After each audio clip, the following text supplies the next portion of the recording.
Good morning, everyone. Just a reminder that your homework and quizzes for Chapter 5 are due Friday, and therefore we will have the second chapter exam due on Sunday, covering Chapters 4 and 5. And if you have any questions about any of the material in Chapters 4 or 5, you can come to one of the two question and answer sessions that we'll have here in our Teams meeting room at 2 o'clock p.m. on Thursday and Friday.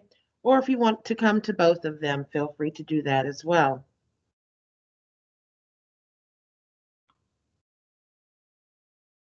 And so, in picking up where we left off on Monday, we talked about strong acids, and we said that strong acids, when you place them in water, they dissociate completely into their individual ions. And so, we also gave a list of 7 strong acids, and hydrobromic acid, HBr, is one of those strong acids.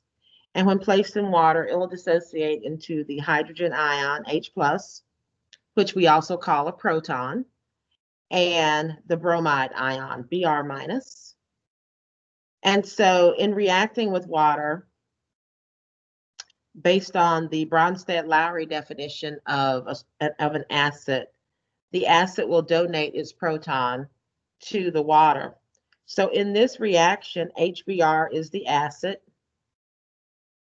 And so based on the Bronsted-Lowry definition of an acid and of a base, the base will accept the proton that the acid is donating. So in this reaction, water is acting like a base and therefore forming the hydronium ion, H3O+, as well as the bromide ion, Br-. And so these next two examples, they are also strong acids. And again, saying that the strong acids dissociate completely, that is denoted by this arrow in the forward direction, meaning that all of the acid will dissociate into its individual ions. And so HNO3 is nitric acid. And so when placed in water, it will dissociate into the hydrogen ion and the nitrate polyatomic ion, NO3-. And just like HBr, when you place HNO3 in water, water will act like a base and will donate its proton to the water, forming the hydronium ion and the nitrate polyatomic ion.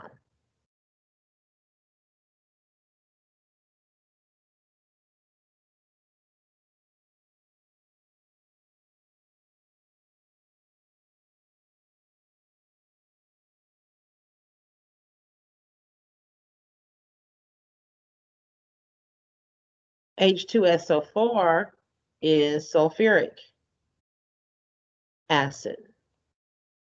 Sulfuric acid and nitric acid are oxoacids. They have one or more oxygens in their formula, whereas hydrobromic acid is a binary acid. It's made up of only 2 elements.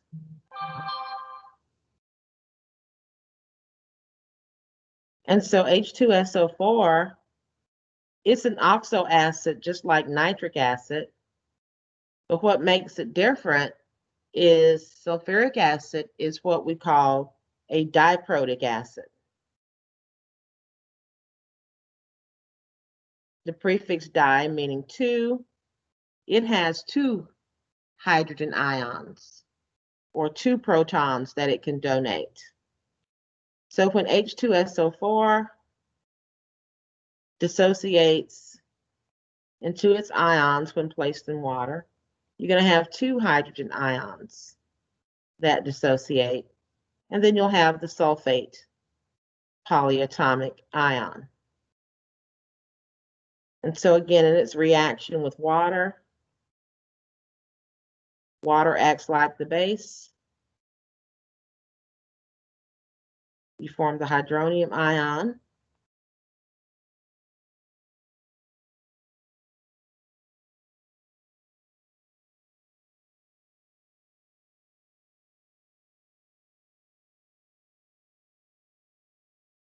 And then what's left over is HSO4 minus. And this is hydrogen sulfite ion. And then this ion can go on, because now this would not be a strong acid. This would be considered a weak acid. And it can go on and dissociate the other proton. And what's left over is the sulfate polyatomic ion.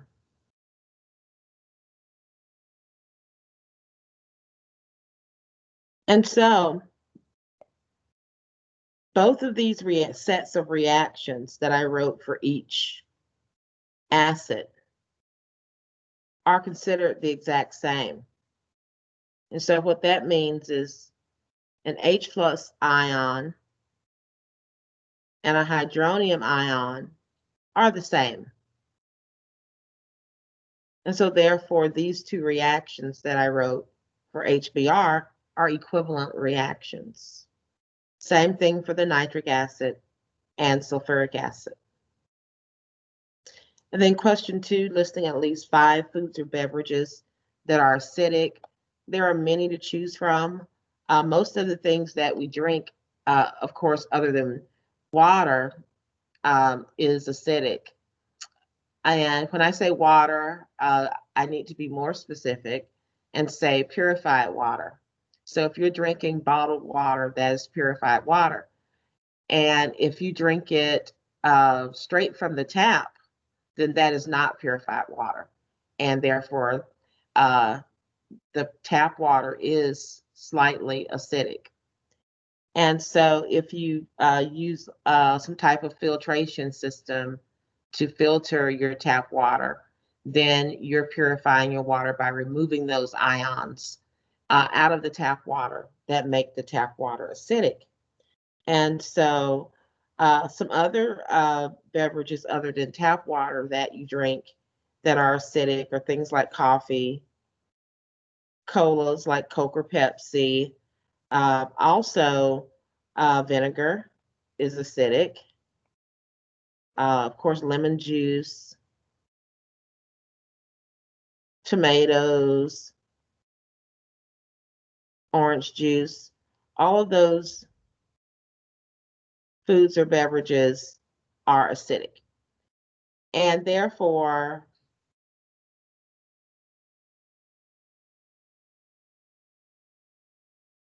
as we'll talk about a little bit later, they're going to have what's called a pH value that is less than 7. Pure water has a pH of exactly 7. And so there are some gases, as we mentioned earlier in an earlier lecture, that will dissolve in water.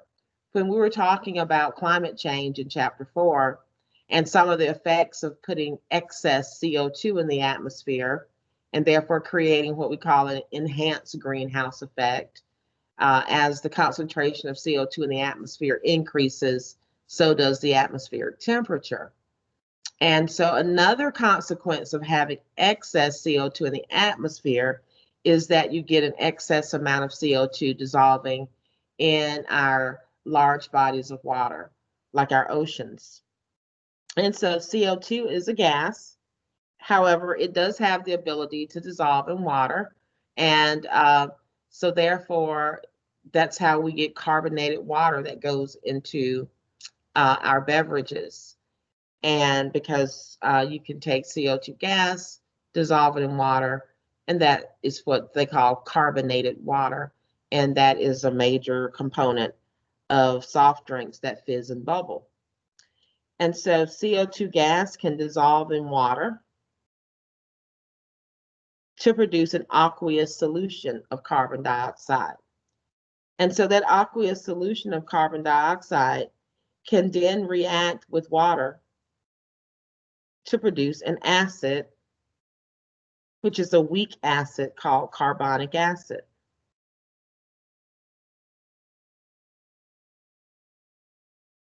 The carbonic acid, being a weak acid, will not dissociate completely in solution like strong acids do. Therefore, when we show the dissociation or the breakdown of a weak acid, we use the double arrows. Whereas in the reactions that we did previously, we only see a forward arrow for the dissociation of the strong acids.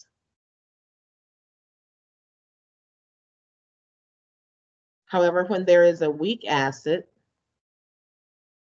that is being broken down or dissociating, you always use the double arrows. What the double arrows mean is that the weak acid only partially dissociates.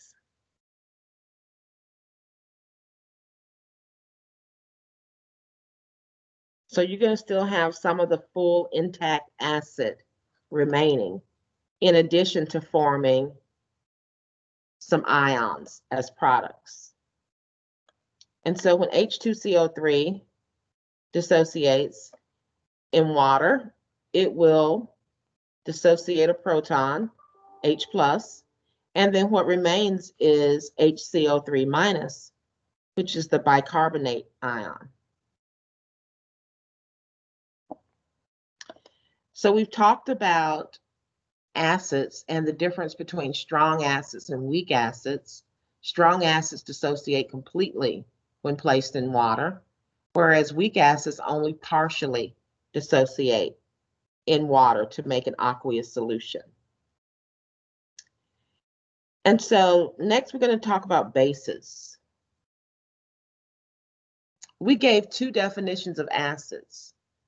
The first one was the Arrhenius definition of an acid, meaning a substance that forms H+ ions in solutions. And then the Bronsted-Lowry definition is that an acid is a substance that donates a proton in solution. And so a base is a compound that produces hydroxide ions in aqueous solution.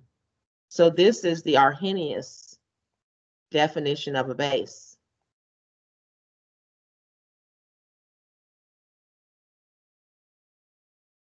Bases have certain characteristic properties like bitter taste, but it's never recommended that you taste the base. Also, slippery feel when they are dissolved in water, and they have the ability to turn red litmus paper blue. Most of the common bases contain the hydroxide ion, OH-. And so just like strong acids dissociate completely, strong bases dissociate completely into ions when placed in water. One of the more common bases is sodium hydroxide, NaOH. It will dissociate when placed in water to the sodium ion, Na+, and the hydroxide ion, OH-. So just as we gave a list of 7 strong acids, here we have a list of 8 strong bases. Notice that all of these strong bases have 1 or 2 hydroxide ions in their formulas. And so the way you name the strong bases is you name the metal, and then you have the word hydroxide. So NaOH is sodium hydroxide, so on and so forth. So just like weak acids only partially dissociate into ions when placed in water, weak bases also do not dissociate completely into ions in aqueous solution, but only partially dissociate into ions. One of the more popular weak bases is ammonia, NH3. Ammonia is a gas, and it is a weak base, and it has the ability to dissolve in water and therefore become an aqueous solution.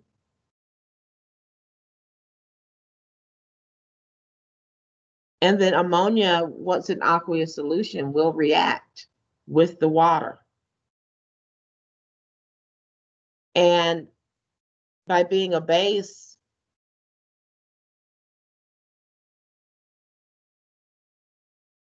it will accept a proton from water.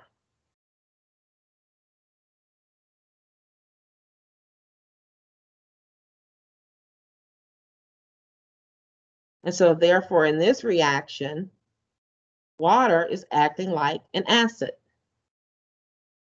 Water is going to donate a proton, an H+, to ammonia. And therefore, we form NH4+ as a product. And this is the ammonium ion. And then the other product is a hydroxide ion.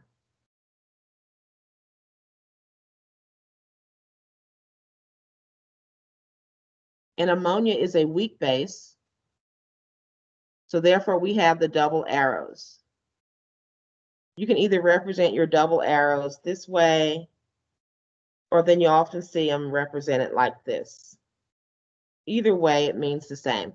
It means partial dissociation, meaning that some of the full intact weak base will remain, but you'll still have some ion formation as well. So the reaction, in other words, proceeds both in the forward direction and in the backwards direction. These types of reactions that proceed in both the forward and reverse or backwards directions, they're called equilibrium reactions. So in the ammonia and water reaction that we are looking at, the ammonium ion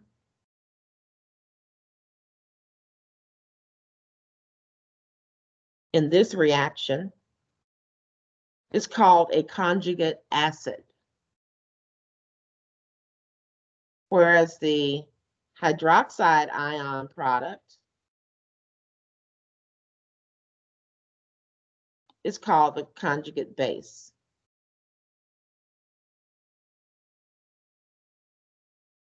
A conjugate acid is the product of an acid-base reaction, which we call a neutralization reaction, due to the base accepting a proton. So the result of the base, ammonia, accepting a proton from the acid water is the formation of this ammonium ion.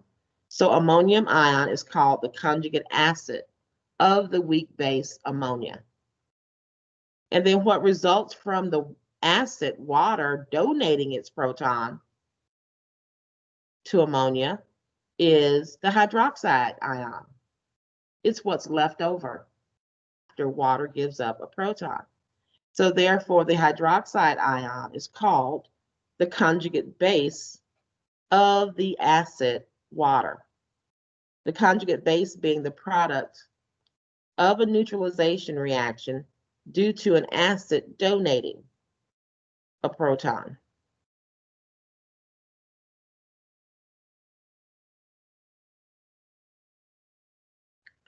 So now that we've talked about bases as well as acids, now we can show how bases dissociate when you place them in water. These are all strong bases that dissociate completely. They will form an aqueous solution, just like acids do. And then they will dissociate completely into their individual ions.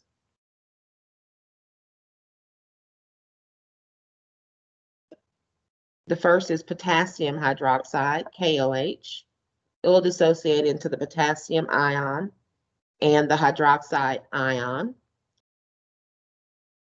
The next one we have is barium hydroxide. Note that potassium is a group 1A metal, whereas barium is a group 2A metal. So therefore, you're going to have two hydroxides. Each hydroxide has a -1 charge as an ion. Barium being a group 2 metal with a 2+ charge, it has 2 electrons that it can donate. So therefore, you need 2 hydroxide ions to balance out the +2 charge on the barium. So recall that knowledge from a previous chapter that we learned. And so when dissolved in water, it will form an aqueous solution of this base, and then it will dissociate into the barium 2+ ion. And then we'll also have 2 hydroxide ions.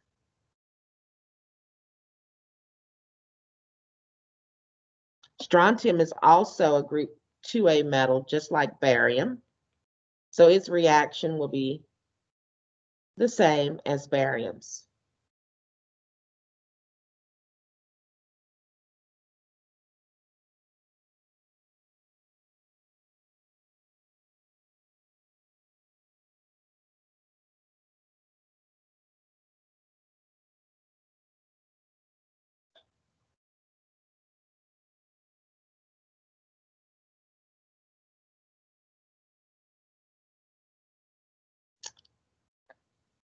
And we also have lots of bases in our home, just like we've got lots of acids in our home, especially in our refrigerator. We have lots of acids, like even our milk. Even milk is slightly acidic. Milk has an acid called lactic acid in it. And so that lactic acid, which is a weak acid, it makes milk slightly acidic as well. And so from orange juice to tomato juice and lemons and tomatoes, we have lots of acids in our kitchens. Bases, on the other hand, are not found in our foods, but bases are found in a lot of our household products, things such as soaps, from bathing soaps to dishwashing detergent and laundry detergent, bleach,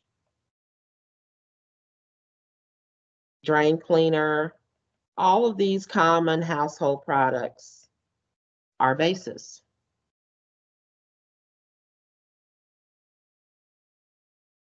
Even our toothpaste, that's one thing that we do put in our mouth that is slightly basic.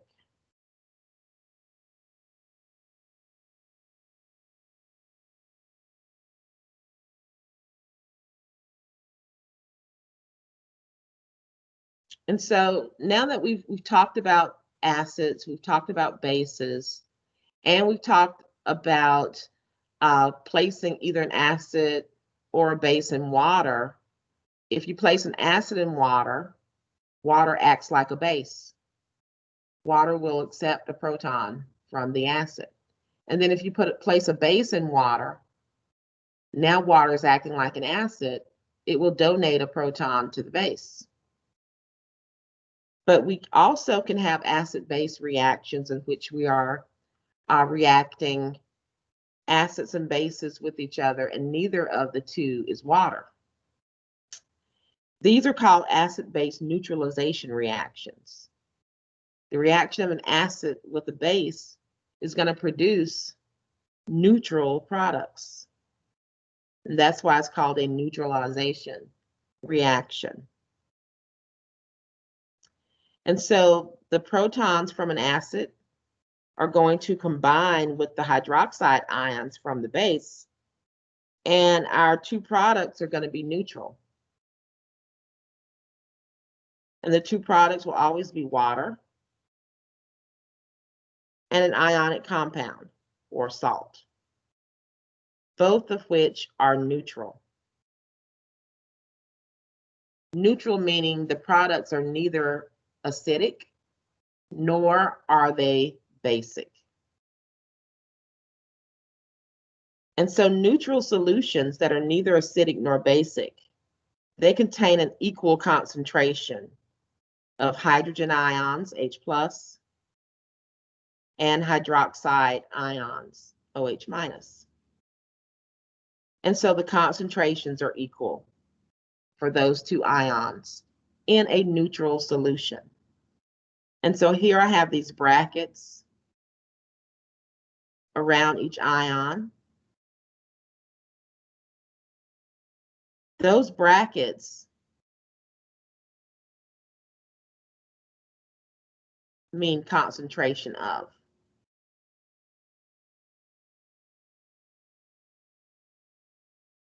So that's saying that the concentration of H plus is equal to the concentration of OH minus.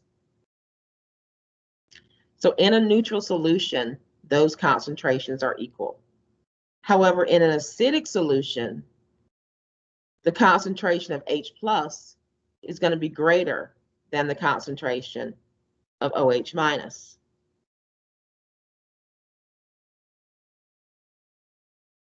And in a basic solution, the concentration of the hydroxide ion is going to be greater than the concentration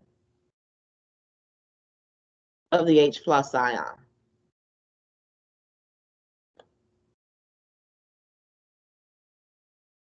When you multiply the concentrations of the hydroxide ion times the concentration of the hydrogen ion, you get one result, always.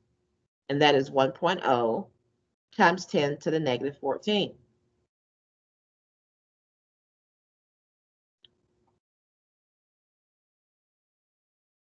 And so when we react a strong acid like HCl with a strong base like sodium hydroxide, we said that our products are always going to be water and an ionic compound, which we also call a salt. That will always be the case when you react a strong acid with a strong base. So this equation is balanced. It's a balanced chemical reaction, and it's a neutralization reaction. And the equation is called a molecular equation because you see all the molecules that are, or the molecular compounds that are involved in the reaction.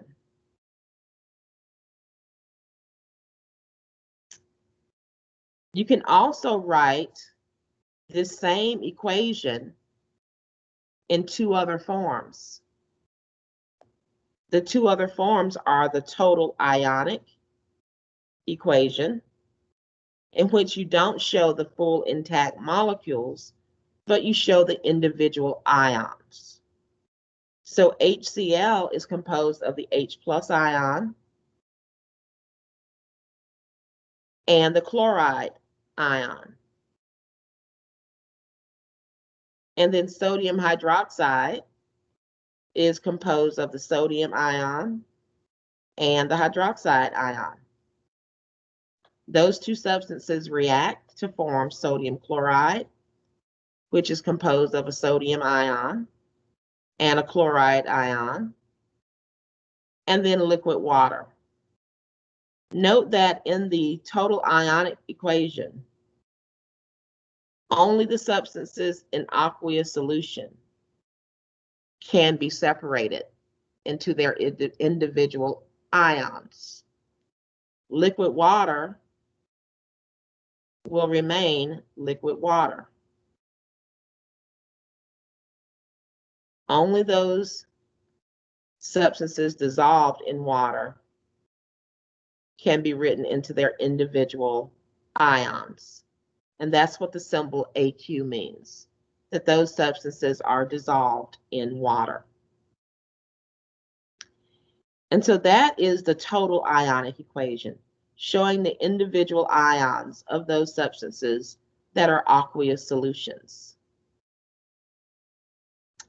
And now to write the last form of this reaction, which we call the net ionic equation, you look at the different ions in the total ionic equation that are on either side of the arrow.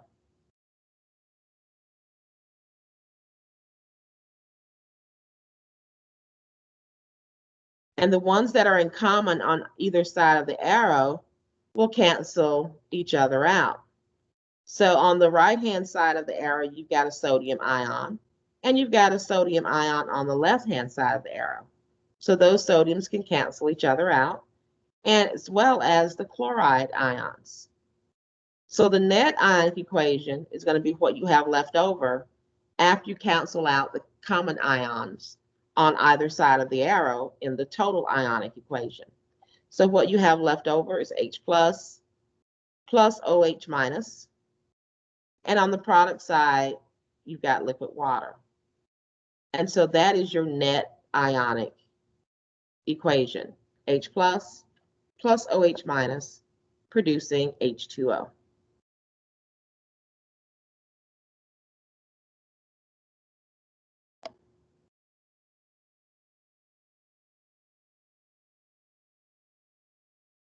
So now that we've learned how to write dissociation reactions for a strong acid, for a strong base, once you put it in water, now we're going to focus on writing reactions that are neutralization reactions between a strong acid and a strong base. And also between strong acids and weak bases. And so the first example, we've got nitric acid, which is a strong acid, reacting with potassium hydroxide, which is a strong base. So therefore, the acid is going to donate a proton to the base. And we remember our products are always water and an ionic compound.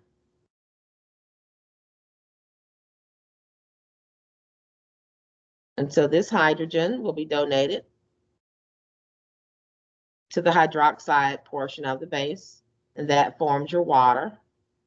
And then the two ions left over will form your salt. So that is our molecular equation.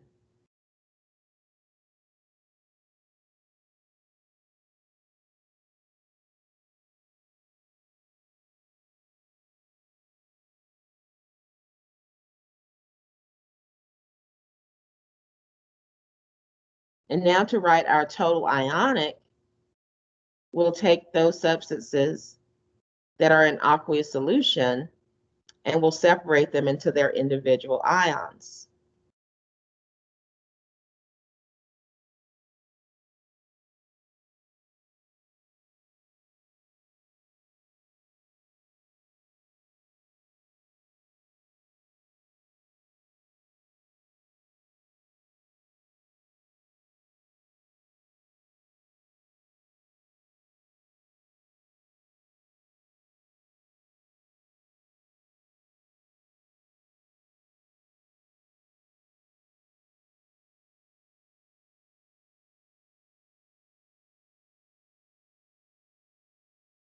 So now we've got our total ionic equation.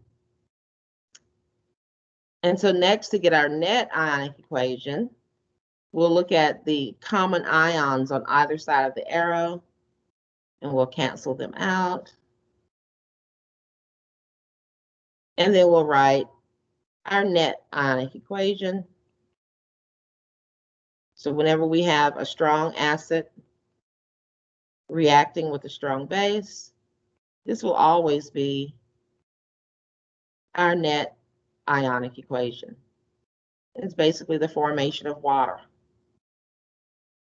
by combining an H plus with an OH minus.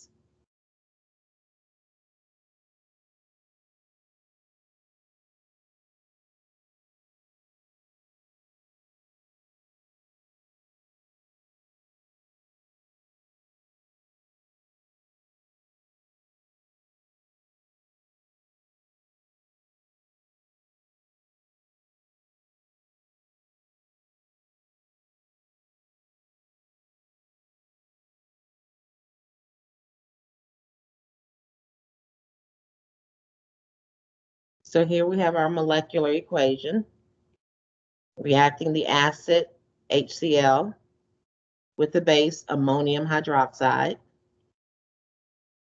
We have the ammonium polyatomic ion and the hydroxide polyatomic ion. And so the H plus will get donated to the OH part of the base ammonium hydroxide. That produces water. And then what's left over is the ammonium ion and chloride ion. They come together to form our salt, ammonium chloride. And so showing the total ionic, you show each individual ion.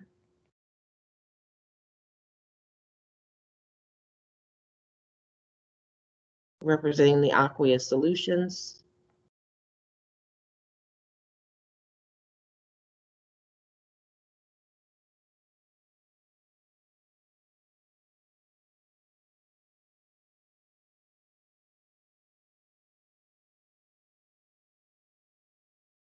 And then again, your net ionic is going to be the formation of water.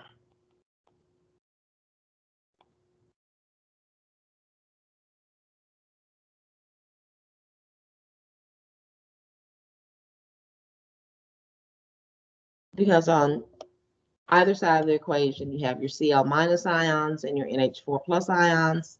They will cancel out to give you your net ionic. And so with the last one, you have to note that you've got 2 hydroxide ions on the base barium hydroxide.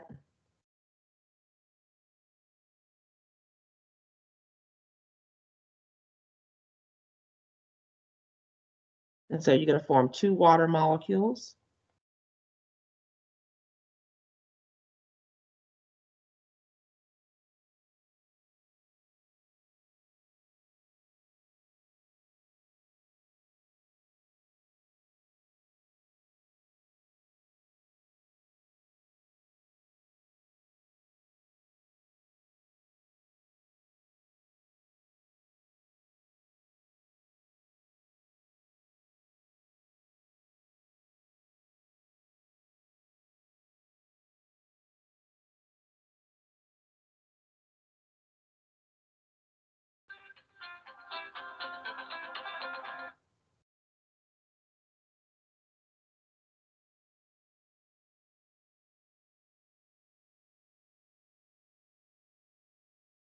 And so for the total ionic and net ionic, again, you separate out the ions.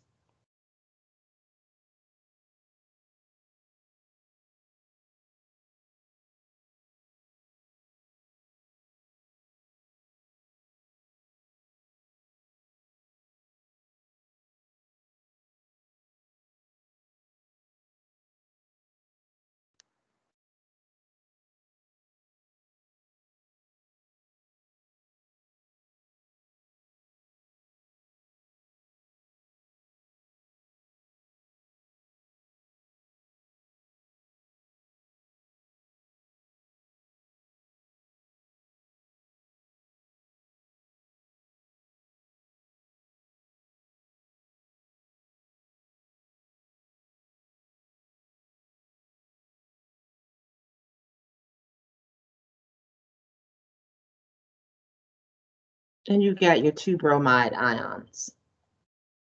And so notice you've got 2 bromide ions on either side of the arrow. And you've got your barium 2 plus ion. And so your net ionic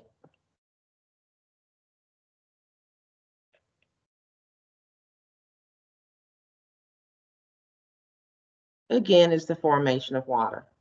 But this time you form 2 water molecules for every 2H plus or 2OH minus ions that react. And then you can simplify it. You divide by 2.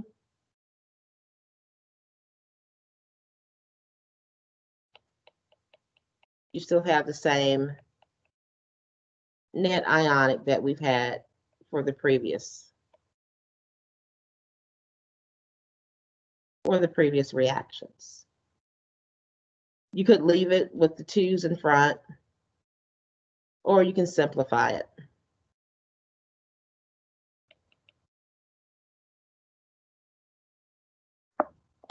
And so those are the different ways you can represent an acid-base neutralization reaction by writing the molecular equation, the total ionic equation, or the net ionic equation.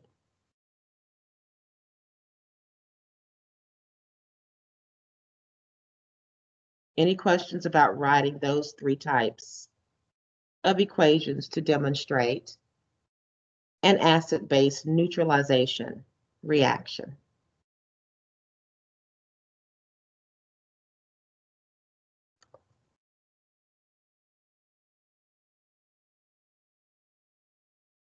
Is anyone else having any trouble seeing my screen or hearing me? I didn't have any trouble. Excuse me? I don't have any trouble hearing or seeing your Okay, screen. great. Ewan, are you still having trouble? It's fixed now. Thank you. Okay. And so we said that for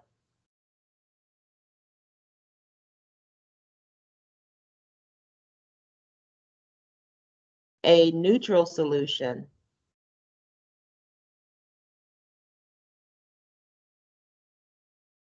the concentration of H plus will be equal to the concentration of OH minus. But for acidic and basic solutions, that will not be true.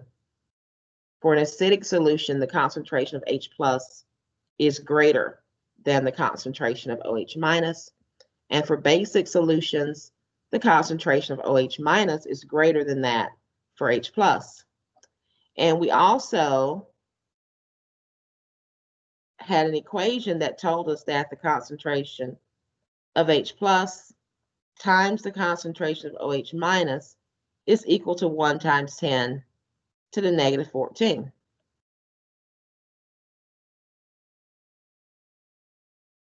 So if we know the concentration of H plus, we can solve for the concentration of OH minus.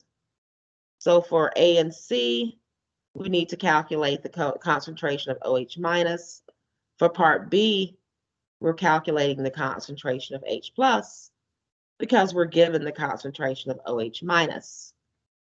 So therefore, if we know the concentration of H plus, then the concentration of OH minus is going to be equal to 1 times 10 to the negative 14 divided by the concentration of H plus. And then for part B, if we're calculating the concentration of H plus, it's going to be 1 times 10 to the negative 14 divided by the concentration of OH minus.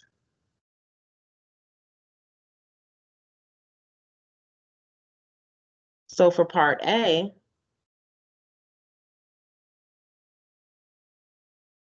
the concentration of OH minus is going to be equal to 1 times 10 to the negative 14 divided by 1 times 10 to the negative 4.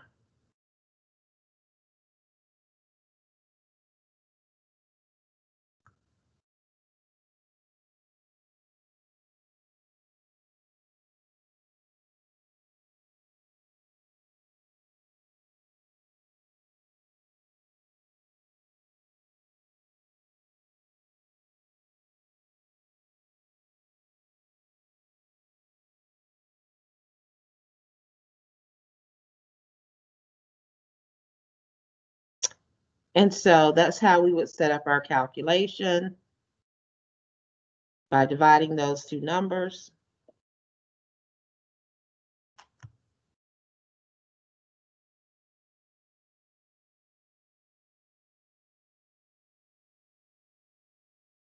And our answer is 1 times 10 to the negative 10.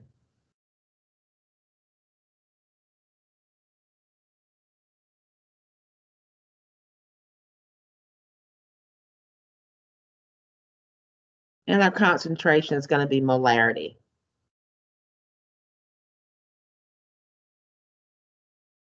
And then for part B, the concentration of H plus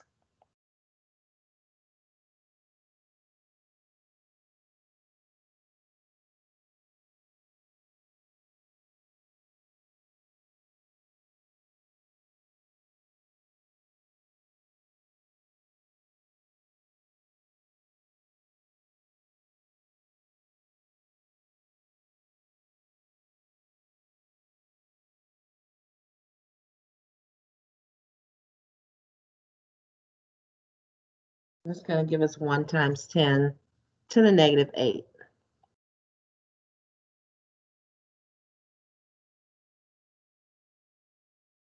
And then for C, it will be the same equation as we used in part A.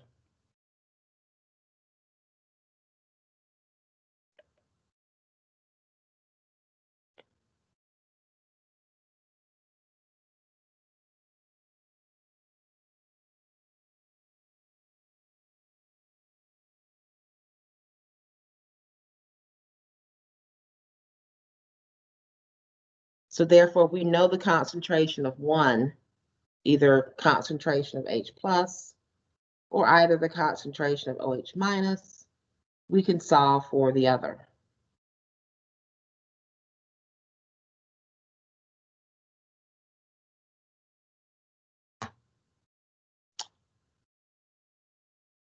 And so we've classified acidic, neutral, and basic solutions based on the concentration of H plus compared to the concentration of OH minus. And so for A, B, and C, are these solutions acidic, neutral, or basic? Well, for part A, the concentration of H plus is greater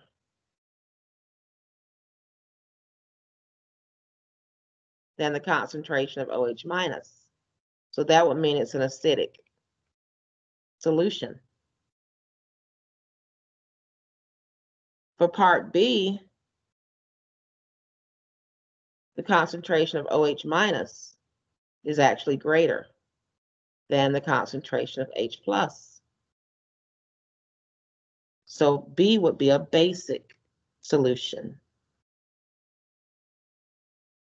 And then part C, the concentration of OH minus is greater than the concentration of H plus. So that too will be a basic solution.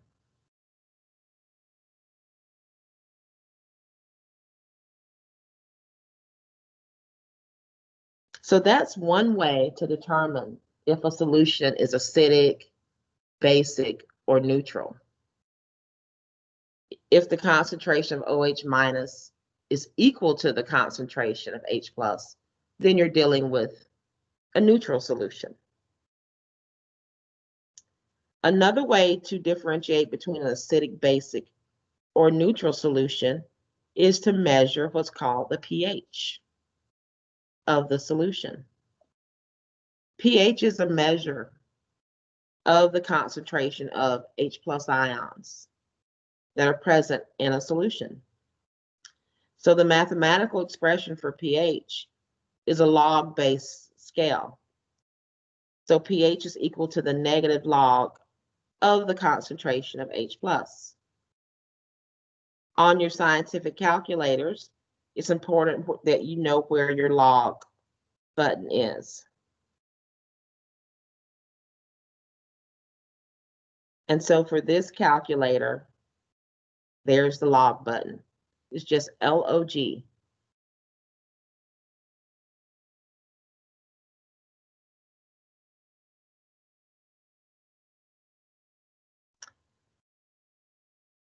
And so since pH is a logarithmic based scale, it's based on powers of 10. So that means that a pH change of 1 unit represents a power of 10 change in the concentration of H+. So if a solution has a concentration of H+ of 1 times 10 to the negative 3, the pH is the negative log of 1 times 10 to the negative 3. And so in your calculator, you hit the log button, and then you put in the number 1 times 10 to the negative 3.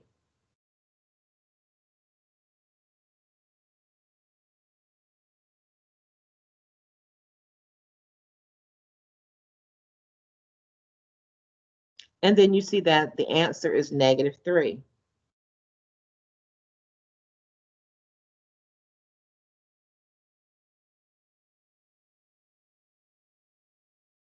But don't forget about this negative sign.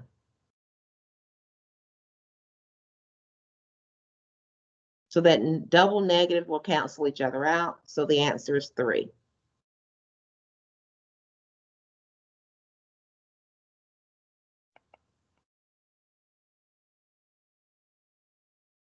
And so again, we hit the log button on our calculator.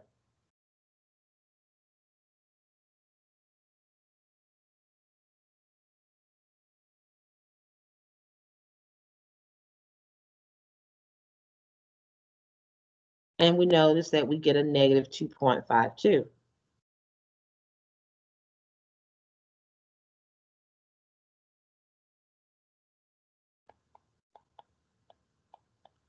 Which is going to give us a pH of 2.52.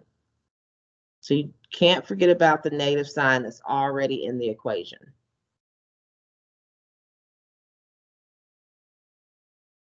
So if we have a solution that has a pH of 2, and if we want to compare it to a solution that has a pH of 4, the solution with a pH of 2 is 100 times more acidic than the solution with a pH 4. The difference between 4 and 2 is 2. So to find out how many more times concentrated the solution is, you take your logarithm, which is base 10, and you put your 2 exponent, which is 100. So a solution with a pH of 2 is 100 times more acidic than a solution with a pH 4. If I want to compare a solution pH 5 versus pH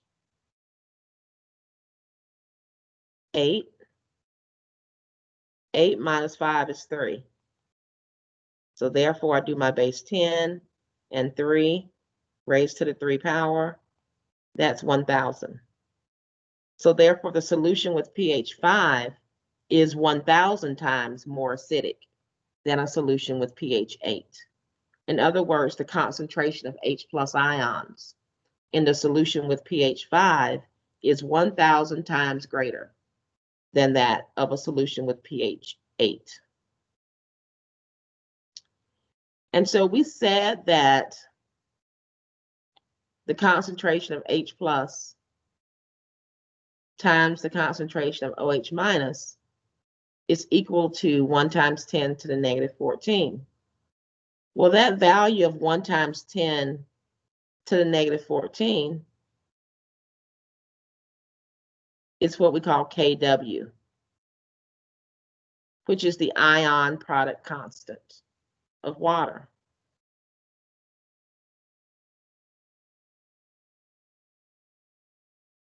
So at 25 degrees Celsius,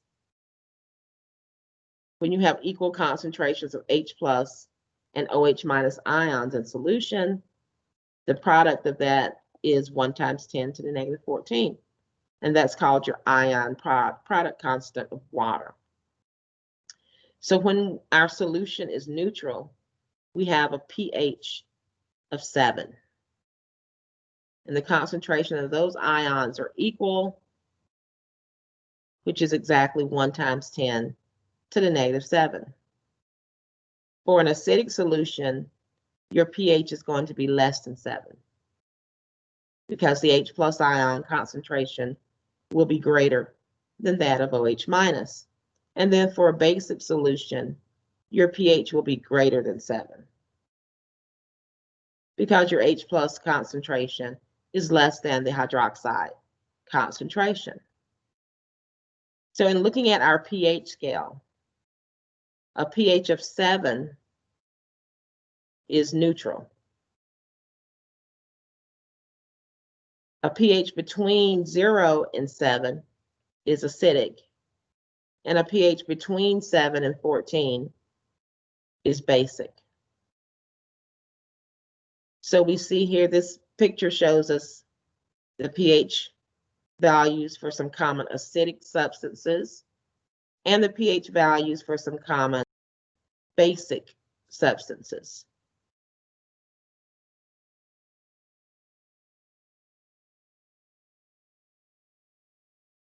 And so in comparing pH values, the substance that has the smaller pH is the more acidic. The substance that has the greater pH is the more basic. So in question 1, which one is more acidic? Is going to be the one with the smaller pH. So lake water with a pH 4 is more acidic than rainwater with a pH 5. And what's the difference in ion concentration? The lake water has a concentration of H plus ions. The difference between 5 and 4 is 1. So therefore 10 to the 1 power is 10. So the lake water has an H plus concentration that is 10 times greater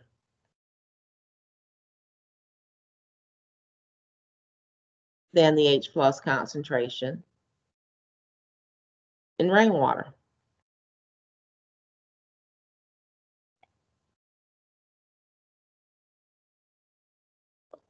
So what about ocean water and tap water? Which one's more acidic?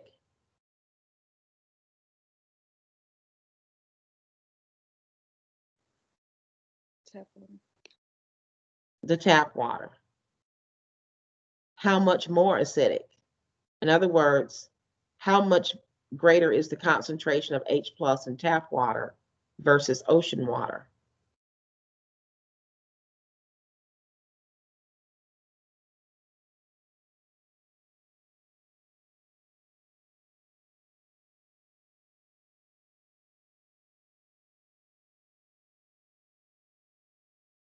So we see that if we subtract 8.3 and 5.3 from each other, we get 3.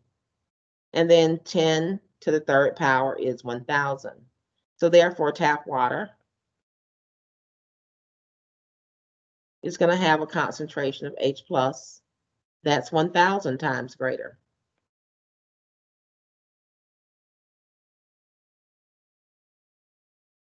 Than ocean water.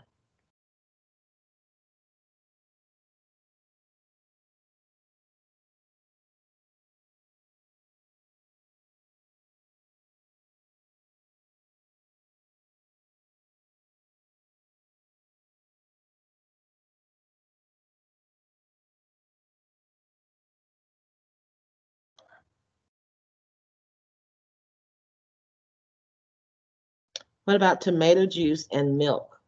Which one is more acidic?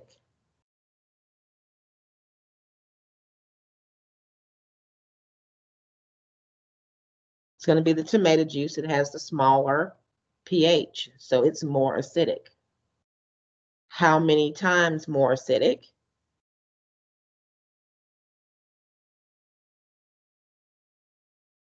(100). So therefore, tomato juice has an H plus ion concentration that is 100 times greater than milk.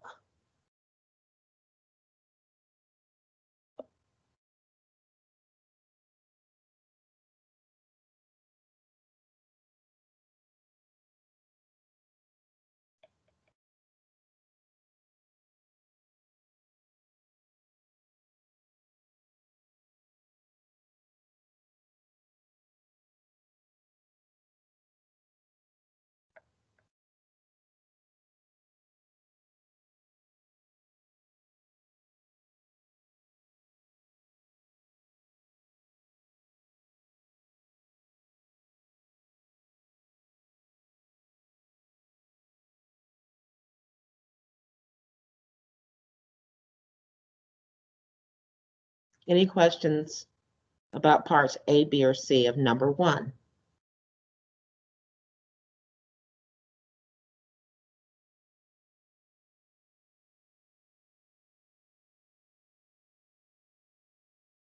And so to finish off the chapter,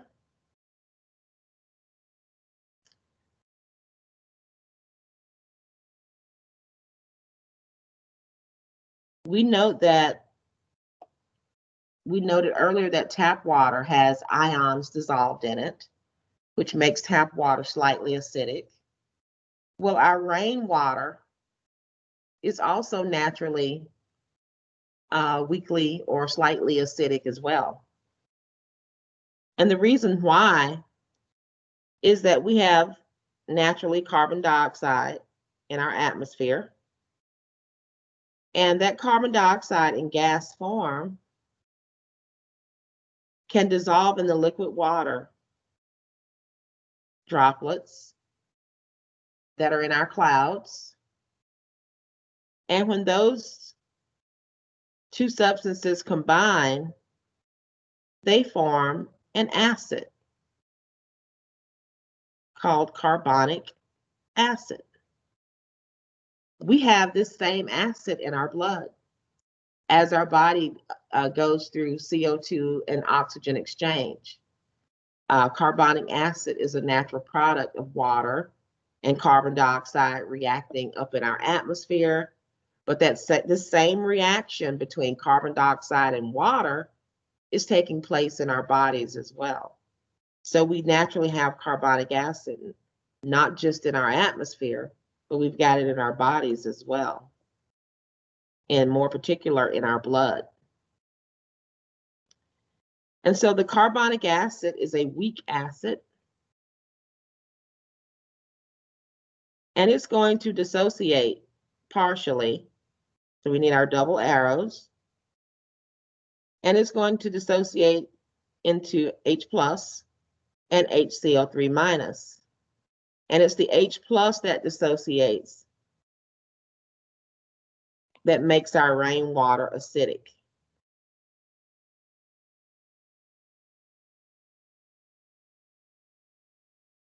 And because carbonic acid is a weak acid, it only dissociates partially into H plus and HCl3 minus. So therefore, by it only partially dissociating, it only causes rainwater to be slightly acidic.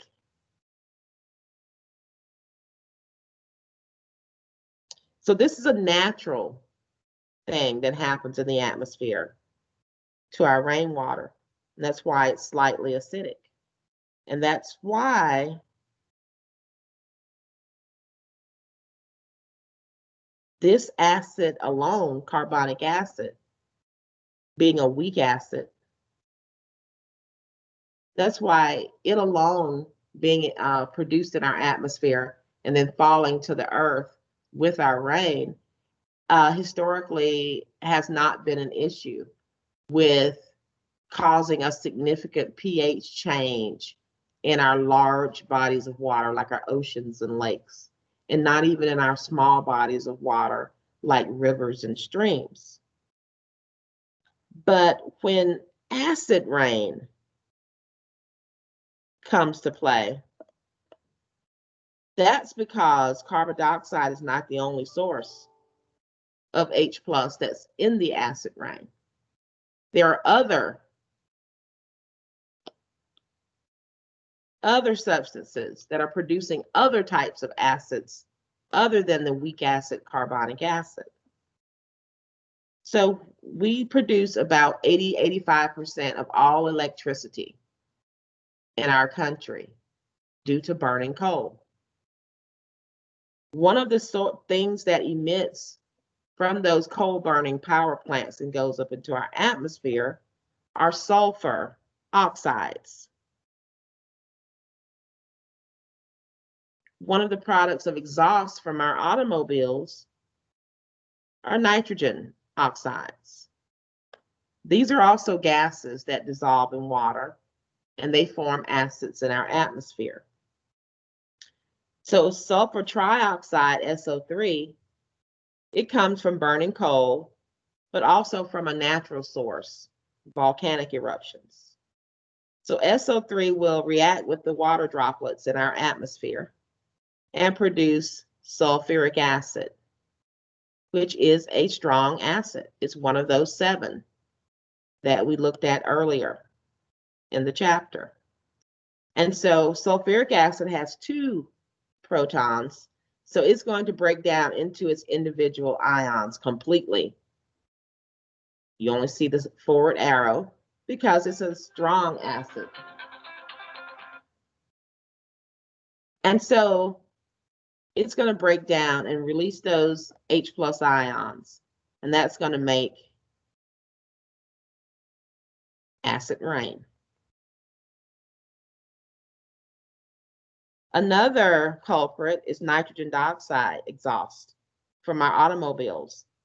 It too will react with water and oxygen in our atmosphere to form nitric acid, which is also one of those 7 strong acids.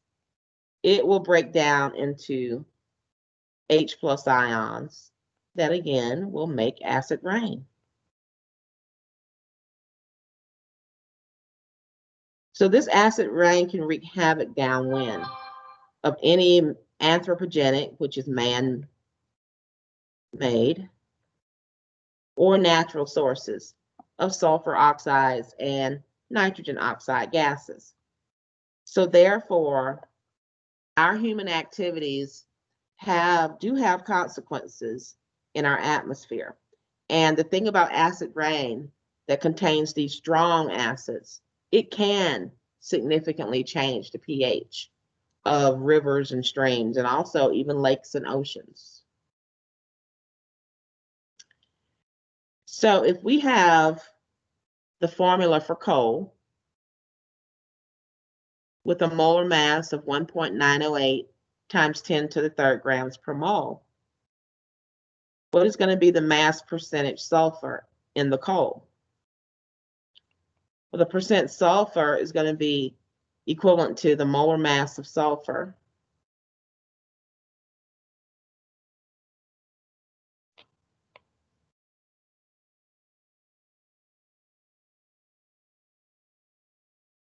sulfur is an element, so correctly speaking, the atomic mass of sulfur divided by the molar mass of coal times 100. And there's only 1 sulfur in the formula, and I do believe sulfur's atomic mass is 32.06, straight from the periodic table, divided by the total molar mass of the coal.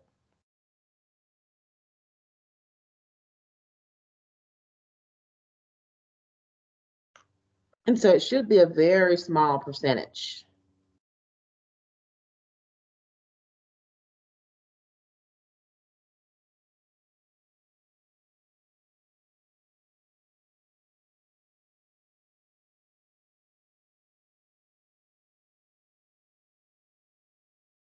And it is 1.68%.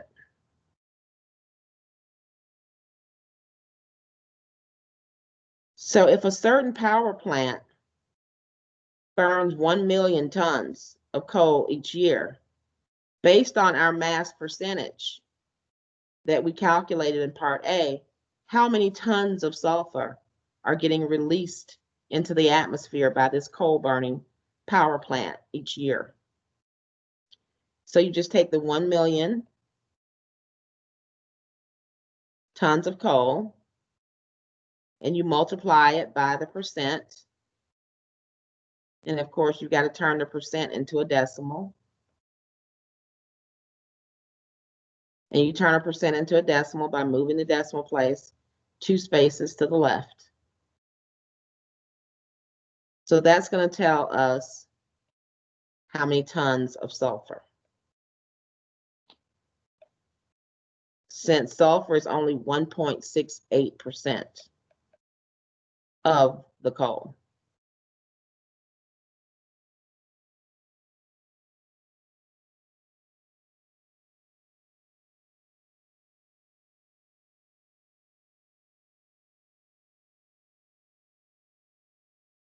That's going to give you 1.68 times 10 to the 4th tons of sulfur. And then if sulfur reacts with oxygen and produces sulfur dioxide, note that in this chemical reaction that is balanced, for every 1 mole of sulfur that you react, you produce 1 mole of SO2. And so therefore you have this 1-to-1 relationship. So therefore,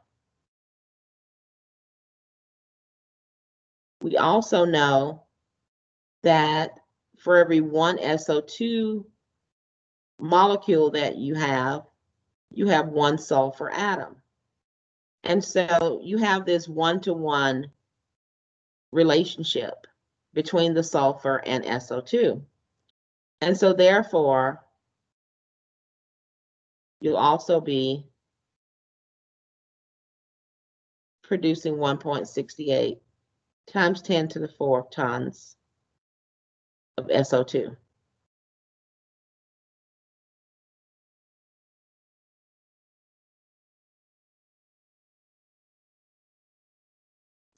And then what the SO2 can do is react with oxygen to form another sulfur oxide called sulfur trioxide. And then if the SO3 is released in the atmosphere and reacts with water droplets in the air, then you form your sulfuric acid.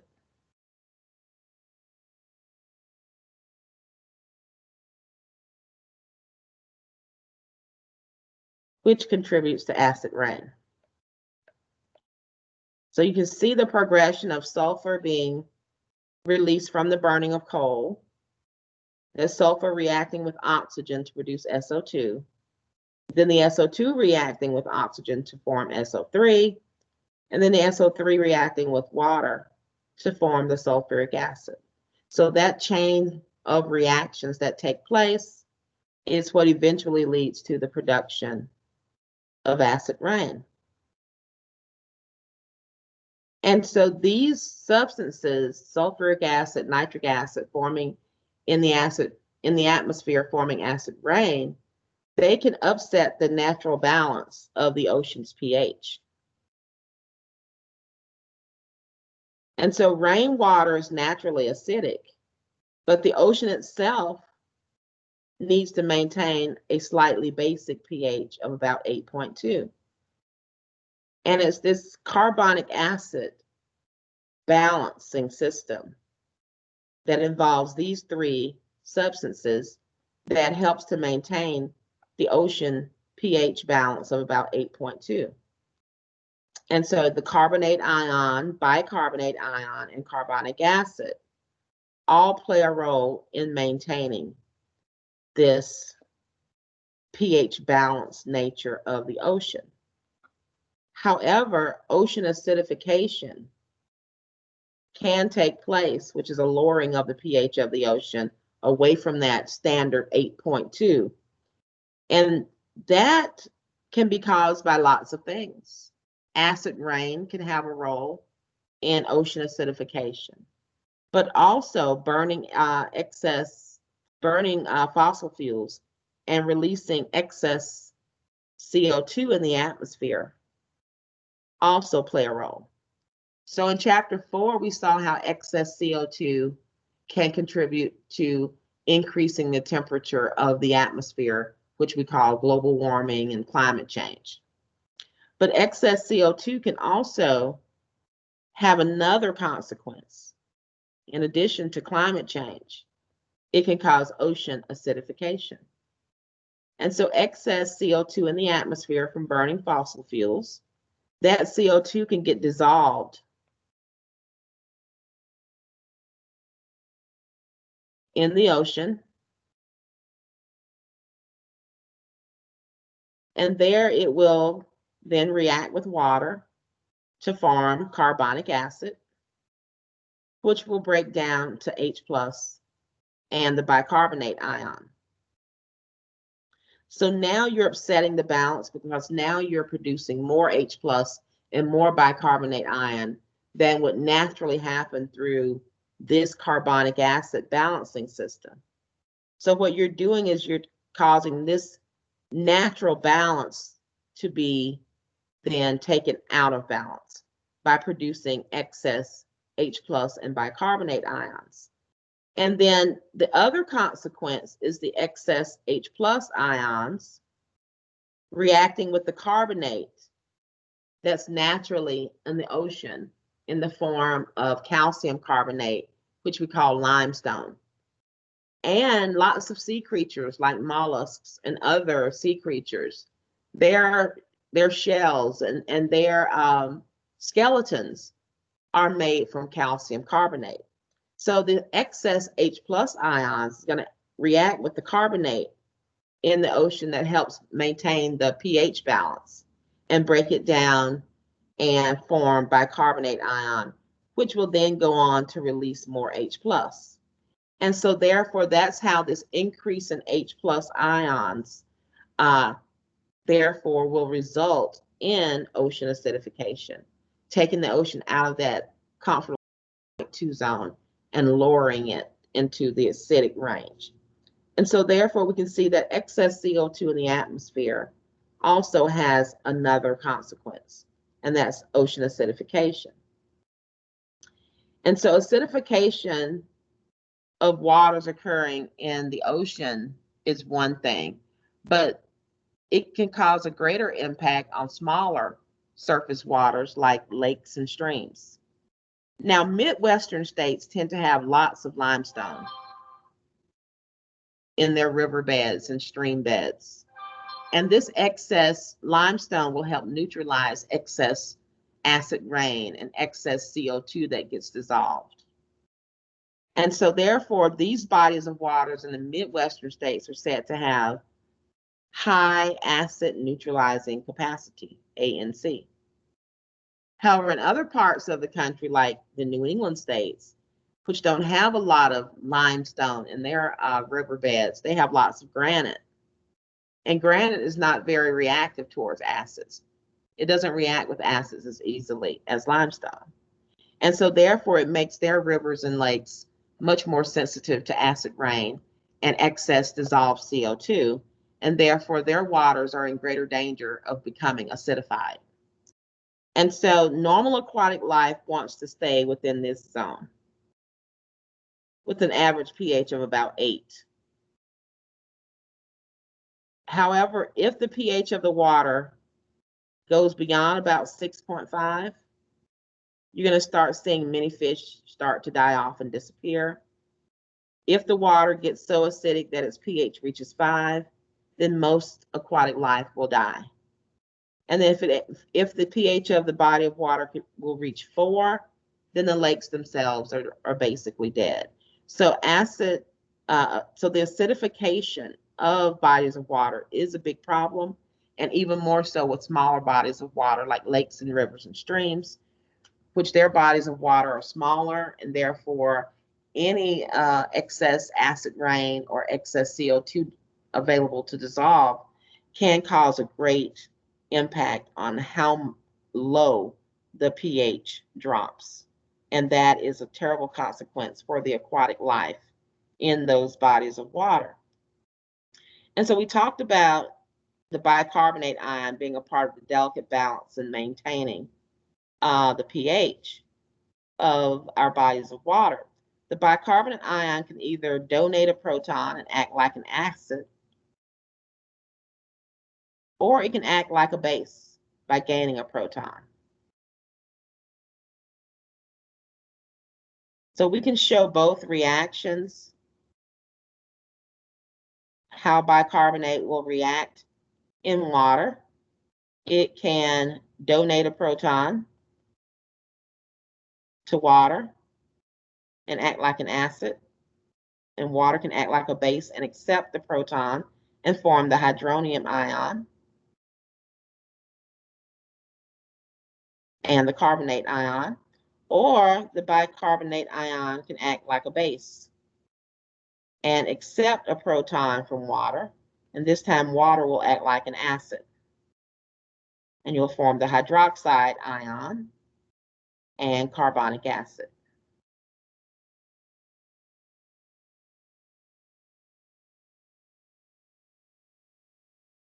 So the bicarbonate ion is a very important player in maintaining the pH balance of the ocean because it can act like an acid or it can act like a base.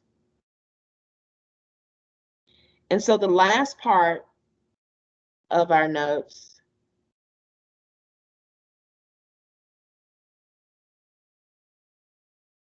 talks about water treatment. And this happens sometimes. Sometimes my notability just gets stuck, and it seems to be stuck now. The last part of the notes talks about treating our water and what are some of the things that go in our water and how do they remove dangerous particle matter from our water, as well as kill different pathogens and bacteria from our water. And so therefore, there's lots of screens to filter out debris and dirt and particles. Charcoal and sand is used to remove organic compounds. And then they also do chlorination. Chlorination kills the bacteria and other pathogens. And then most water treatment plants also add fluoride, which aid in reducing tooth decay. Another thing that's a consequence of chlorination, it's a good thing because it kills bacteria and other pathogens, but those chloride compounds that are used for chlorination can also react with any residual organic compounds that the charcoal and sand did not remove and form some other harmful compounds that are called